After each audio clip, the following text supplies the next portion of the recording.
सेवा के बारे में है।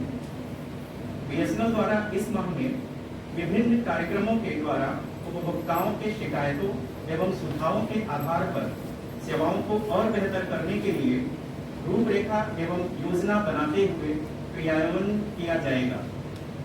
इस माह के दौरान फॉल्ट को 24 घंटे में ठीक करने तथा नए कनेक्शन को 72 घंटे में खोले जाने करने के लिए ड्राइव टेस्ट किया जाएगा तथा नेटवर्क की खराबी को ठीक करते हुए सेवाओं को और बेहतर किया जाएगा। विशेष अभियान चलाकर अभी तक की लंबित समस्याओं का अगले 3 से 7 दिनों में निराकरण किया जाएगा। तो साथियों, इस उपभोक्ता सेवा माह की विस्तृत जानकारी एवं वार्ता हेतु मैं आदरणीय प्रधान महाप्रबंधक महोदय से अनुरोध करूंगा कि ये बीएसएनएल की आगे की योजना पर चर्चा हेतु इस कार्यक्रम को आगे बढ़ाएं। नवरात्रि की बहुत बहुत शुभकामनाएं। जैसा कि आप सभी को पता होगा और हमारे माननीय मंत्री जी ने संसद में बयान भी दिया था और बताया भी था कि बीएसएनएल लगभग 17 साल बाद फिर से लाभार्जन की स्थिति में आ गया है। निश्चित रूप से बीएसएनएल के लिए काफी अच्छा समय, ये कहें कि अच्छे दिनों की शुरुआत हो चुकी है। चीजें थोड़ी सी जो लोग के पास नहीं थी, विशेषकर 4G वो हम लोग शुरू कर रहे हैं, भले 5G का जमाना हो या जो भी चीजें हो, लेकिन 4G इस समय 5G से कम नहीं है। जो उपभोक्ताओं की जो अपेक्षा है या जो उनको चाहिए सुविधाएं, वो सारी सुविधाएं 4G में उपलब्ध है। इसको देखते हुए माननीय मंत्री जी द्वारा वर्ष 2024-25 के लिए बीएसएनएल को इमर्जिंग टेलीकॉम कंपनी का एक पुरस्कार भी दिया गया था। तो इन सारी चीजों को लेके जो बीएसएनएल का एक परिवर्तन हो रहा है, बीएसएनएल में एक बदलाव ला रहा है।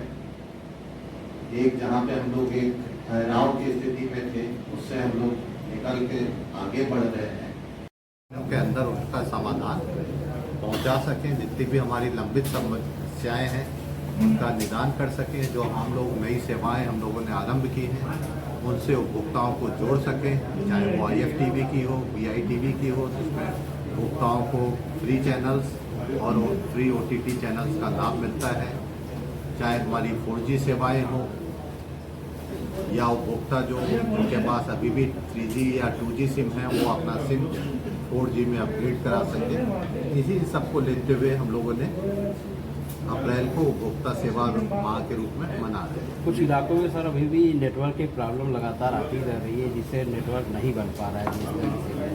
इसके लिए क्या है? जैसे जहाँ ऐसी शिकायतें आ रही हैं वहाँ पे हम लोग ड्राइव टेस्ट करा रहे हैं, जिसके लिए उपभोक्ताओं का फीडबैक भी ले रहे हैं। आप लोग से भी सुझाव आमंत्रित हैं, बट कुछ जो हमारी जानकारी में है वो जगह हैं वहाँ पे नए टावर लगाने की योजना बना रहे हैं और जहाँ तक संभव हो ड्राइव टेस्ट करा के ऑप्टिमाइज करा के वहाँ की जो सुविधाएं हैं या कनेक्टिविटी है उसको बढ़ाने का प्रयास कर रहे हैं। लेकिन कुछ जगह है डेफिनेटली जहाँ पे हम नए टावर के बिना ये चीज़ें नहीं कर सकते हैं, तो नए टावर लगाने की भी हम लोग योजना बना रहे हैं।